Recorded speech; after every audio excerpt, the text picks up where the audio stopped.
Ազգային ժողովի մեծարգո փոխնախագահ արգելի գործընկերներ, սիրելի հայրենակիցներ, ուր թռավ Լևոն Քոչարյանը, փոքրիկ իշխանը, խոսած փախավ, ուրեմն Լևոն Քոչարյան, եթե նեղվել ես վարչապետի խոսքերից, ձեր ողջ խմբակցությանն ուղված ու պատիվ ունեմ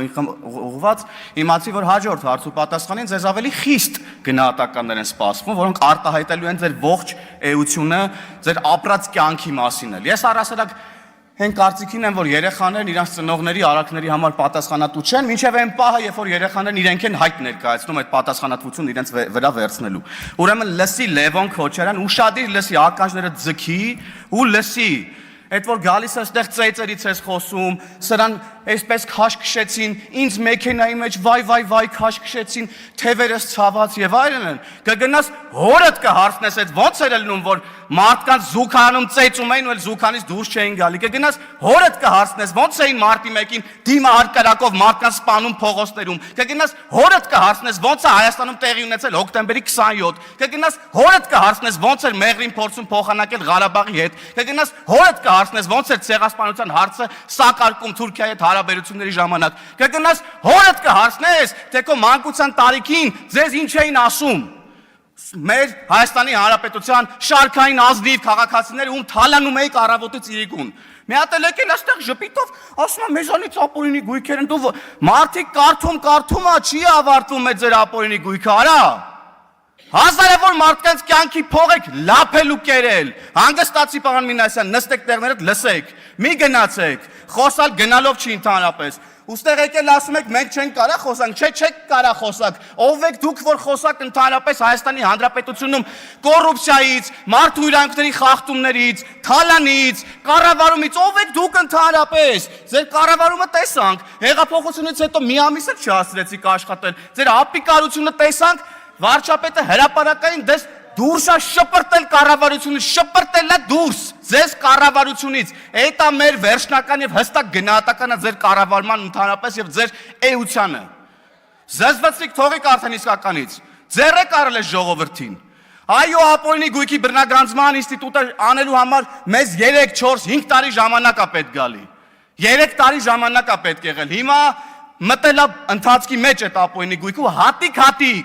ամեն ինչ վերադարձվելու է այս պետությանը։ Ու հիմա այսպես ջղաձգված եկել եք, փորձում եք ձեր լափածը թալանացա հետ բերեք։ Սենց ինչ-որ բան փորձում են քաղաքացիական պայմանագիր խմբակցության իշխանության ներկայացուցիչներին մեղադրել են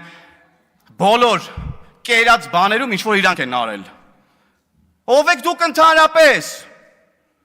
Այո, վարչապետը ասել է լավ արե էլի անելու։ Մենք էլ ենք անելու, ամբողջ ժողովրդի առաջ հրապարակային ձեր երեսը ցույց տալու ով եք դուք, ով եք եղել ընդհանրապես եւ ուր եք գնում։ Հերիք էլա բոլ եղավարդը։ Հայ քեզ բան, մի հատ էստեղ Լևոն Քոչարյանն է, գալիս է բան դեմքով մարդու իրավունքների պաշտպանի դեմքի արտահայտությամբ ելույթներ է ունենում։ Լևոն Քոչարյանը մարդու իրավունքների փոքրիկ իշխանն է, լավ ասաց գործընկերուհիս։ Տղա ջան, ասեցի, բոլոր այդ հարցերից պատասխանները կգնաս հորդ կհարցնես։ Ինքդ քո մեջ կվերլուծես ինչի ես եկես տեղ, ինչպես ես օգտագործվում եւ այլն, հետո նոր խոսանք մնացածի մասին։ Վերադառնալով մարդու իրավունքների առասարակ քննարկմանը, ընդդիմությունը ամեն մարդու հնարավոր բոլոր իրավունքները ասպատակում է ուղղակի։ Հիմա էլ ընկել են կրթվելու իրավունքի հետևից, նայեք, դաշնակները իրանց կոալիցիոն կառավարման ժամանակ օկուպացրել էին ամբողջ կրթական համակարգը, պատմության ֆակուլտետներ, դպրոցներ, պատմության գրքեր, որ թաքցնեին ժողովրդից իրենց իրական դեմքը, որ օրինակ իրանք Օսման դաշնակներ են, որ օրինակ հիմա իրանք Օսման դաշնակների հետնորդներն են, եկել են ստեղ ավարտին հասցնեն ըստ էության, ուրեմն Դավադիր, հələ հանգստացի դու մի հատ Թադևոս Ավետիսյան կամ Ավետիս Թադևոսյան, հանգստացեք ու իմ ելույթի ժամանակ ընդհանրապես տեղից խոսանք, չափերի մասին գնահատականը տվեք ձեր չափերը ցույց կտամ հեսա ես քեզ։ Անցնելով առաջ։ Հնարավոր բոլոր իրավունքները ցած փորձում են ոտնահարեն։ Կրթվելուց խոսում ես, գալիս ասում են, խանգարեցես Թադևոս Ավետիսյանը միտքս կտրվեց։ Հա, օկուպացրել էին ողջ, ուրեմն կրթական ոլորտը, որ իրանց էս դավադիր, դավաճան դեմքը թաքցնեն ժողովրդից, որ դրա քողի տակ ուրեմն իրանց քաղաքական նպատակներ իրականացնեն, կրթեն սերունդ, որը չի գալու իրանց հետևից, որովհետև չգիտի իրանք ինչ են արել։ Մենք եկել ենք, ասում ենք իրանք ինչ են արել, պատմության դասագրքերում գրելու ենք հայ ժողովրդի պատմության բոլոր դրվագները, որին որ պետք է հայ ժողովուրդը ծանոթ լինի, որպեսզի մենք ելնենք ուրեմն իրական փաստերից եւ ապրենք եւ մեր ապագան կառուցենք իրողությունների վրա։ Իրական Հայաստան կառուցենք, այո, սիրելի գործընկերներ։ Մյուս իրավունքը, որ ասպատակում են ուրեմն այս ընդդիմադիրները, օրինակ խոսքի ազատությունն է եւ լրագրողների իրավունքներն առասարակ։ Մի հատ թթու բառ ասես լրագրողներին, վայ, կգան պլակատներով ստեղ կկապեն։ Ամենայն հարգանքով բոլորիդ նկատմամբ սիրելի գործընկերներ, ես էլ եմ լրագրող եղել։ Մի հատ թթու բառ ասեն, գիտես ինչ կանեն։ Էլ չեմ պատկերացնում, նյութեր կգրվեն, էլ չեմ ասում ինչ վերնագրերով եւ այլն եւ այդպես շարունակ, բայց որ օրինակ ընդդիմադիր падգամավորը գալիս է ասում է, որ լավ լրագրող լինեիք, կներեք այս ժողովրդական խոսքից, լավ լրագրող լինեիք, դուք էլ 4 սատ տուն կունենայիք։ Այսինքն էսի չես ասում։ Տիկին Թագուհի Թովմասյան, հարգելի լրագրողներ, դուք նորմալ եք ընկալում ես, հարցեր չունեք Թագուհի Թովմասյանին, դուք ընդհանրապես, դուք լավ լրագրող չեք։ Ես կարծում եմ, որ դուք լավ լրագրող եք։ 3-4 սատ տուն ունեք Երևանի կենտրոնում, հա? Օրինակ Տիկին Խամոյանը ունի, բան չունի, մյուս ընդդիմադիր նախկին լրագրողը ասելու Թագուհի Թովմասյանին։ Տիկին Թովմասյանը դիշ ծառայությունների դիմաց եք 3-4 սատ տուն արել Երևանի կենտրոնում, մի հատ էլ երեսով եք տալիս այն լրագրողներին, ովքեր 3-4 սատ տուն չունեն։ Այ քեզ բան։ Էսա ձեր պատկերացումն առհասարակ մարդկային փոխհարաբերությունների, աշխատանքային փոխհարաբերությունների, ձեր խմբագրության լրագրողները ձեր ստարուկներն են։ Հա? Լավ լրագրողներ են ձեր խմբագրության լրագրողները։ Մարդա 4 սատ տուն արել եք իրանց համար, նենց փող տվել եք իրանց, որ մարդա 4 սատ, ինչեր եք խոսում ընդհանրապես։ Եվ պարոն Եղոյանը շատ ճիշտ է ասում, լրագրողական լրատվամիջոցների հաշվետվություններ կան,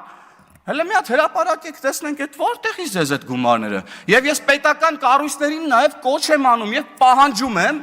բացել ուրեմն լրատվամիջոցների մասին օրենսդրությունը ու կարդալ եւ հասկանալ, որ եթե կան լրատվամիջոցներ, որոնք հաշվետվություն չեն ներկայացրել, նրանք կարող են նաեւ չհավատարմագրել այդ լրագրողներին։ Հարգելի պետական կառույցի համապատասխան բաժինների գործընկերներ, հետևեք օրենքի տառին եւ պահանջին, խնդրում եմ։ Եվ սիրելի լրատվամիջոցներ, մեր հանրությանը ասեք, ձեր եկամուտները որտեղից են,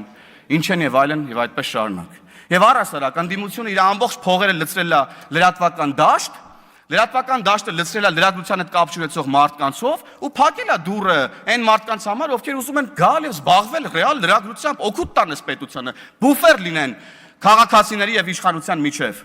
Բան չունեք, բա հարգելի լրագրողներ, ես մասով ասելու ընդդիմադիր գործընկերներին, ովքեր ղեկավարում են մի շարք լրատվականներ, թե մենակ մեզ պետք է գաք ինչ-որ sense խառը խաչաձև հարցեր տակ, երբ որ մի ամիտ մեկն ու մեկս մի ավել պակաս բարկասի կամ հղում կանի ձեր սիրելի տերտերների ասած բառերի վրա։ Մի հատ կարող է գաք էթիկայի հանձնաժողովի պահանջով մեզ դիմում գրեք, որ Թագուհի Թովմասյանի վերաբերյալ էթիկայի հանձնաժողով ստեղծի, հա? Թե դրանից ավելի քիչ եք նեղվել։ Եվ կարծում եմ այստեղ էլ, այսինքն մարդկանց իմ ընկալում ընդդիմադիրները բոլոր լրագրողներին գերեվարել են առասարակ եւ հիմա լրագրողներից ուղակի ձայն չենք լսում։ Եվ նաև Տիկին Մանասյան, դուք լուսաձայնային նռնակների հատուկ միջոցների մասին խոսեցիք, բայց ես ուզում եմ արձանագրել, թե ինչ է տեղի ունեցել Հայաստանի Հանրապետությունում բոլորիս համար։ Հարցը նոյեմբերի 9-ն է նախ տեղի ունեցել։ Եվ նոյեմբերի 9-ից հետո նախ մենք պետք է արձանագրենք, որ նոյեմբերի 9-ը, մարտի 1-ը եւ հոկտեմբերի 27-ը սրանք նույն շղթայի պատասխանատուների ձեռի գործն է։ Եվ մեր մեղքն է նաև, որ մինչև այսօր այդ բացահայտումները մինչև վերջ արված չեն, բայց այս քանի օրերի ուժային նաև իրավապահ մարմինների զեկույցները մեզ հույս են ներշնչել, որ ոչ վաղ ապագայում մենք առնվազն շոշափելի արդյունքներ այս իմաստով կտեսնենք։ Բայց ես ուզում եմ ասեմ, որ մեր ընկալումը, բառամթերքը Հայաստանի Հանրապետությունում տեղի ունեցող իրավիճակի վերաբերյալ չի կարա լինի ստերիլ եւ այսպես ասած շատ նման այլոց։ Մենք մի պետություն ենք, որտեղ ահաբեկչություն է տեղի ունեցել։ Մի պետություն ենք, որտեղ 2020 թվականին ահաբեկչություն է տեղի ունեցել։ Ես դա ահաբեկչություն եմ որակում, որտեղ նպատակը Արարատ Միրզոյանին սպանելը չէր, նպատակը բոլոր պետական պաշտոնյաների կյանքի վրա հարձակում իրականացնելն էր եւ սահմանադրական կարգը տապալելն էր, պետությունը լուծարելն էր։ Եվ հետևաբար, եւ մանավանդ, երբ որ մարդիկ հարձակվում են ազգային ժողովի շենքի վրա եւ կիրառվում է հատուկ միջոց, մեկն էլ վերցնում է, որ այդ հատուկ միջոցը հետ շպրտի իրավապահ մարմինների վրա, ովքեր հասարակական կարգ են պահպանում եւ վնասվածք է ստանում, ամենայն ցավով ես ցավում եմ, որ նման դեպքեր առասարակ մեր քաղաքացիներից որևէ մեկի հետ տեղի ունեն, անկախ նրանից, թե այդ քաղաքացին ինձ ինչ է ասում։ Բայց մենք պետք է ընդհանուր կոնտեքստն ու իրավիճակն էլ նաև հաշվի առնենք, ընկալումներ չստեղծելու մեր հանրության մեջ, որ հատուկ միջոցներ են մեր կողմից կիրառվում եւ այլն եւ այդպես շարունակ։ Ես Չեխիայից պատվիրակություն էի մի ժամանակ, տարել էի որպես էքսկուրսիա օպերայի, ուրեմն Ֆրանսիայի հրապարակ, որ ցույց տալ թե մենք ինչ ժողովրդավար ենք եւ քանի ամիս է մեզ ինչ ասես չեն ասում, հասարակական կարգի տապալման կոչեր են անում, բայց վրանների մեջ խորոված քյաբաբ են ուտում։ Այսօր Արտուր Խաչատրյանն եկել այստեղ ասում է ծապ տվեք պարեմ։ Տո ծապ կտան կպարեք երգեք ժամանակը կգա ընես կպարեք, ընես կերգեք, դուք էլ չգիտեք դրա մասին։ Շնորհակալություն։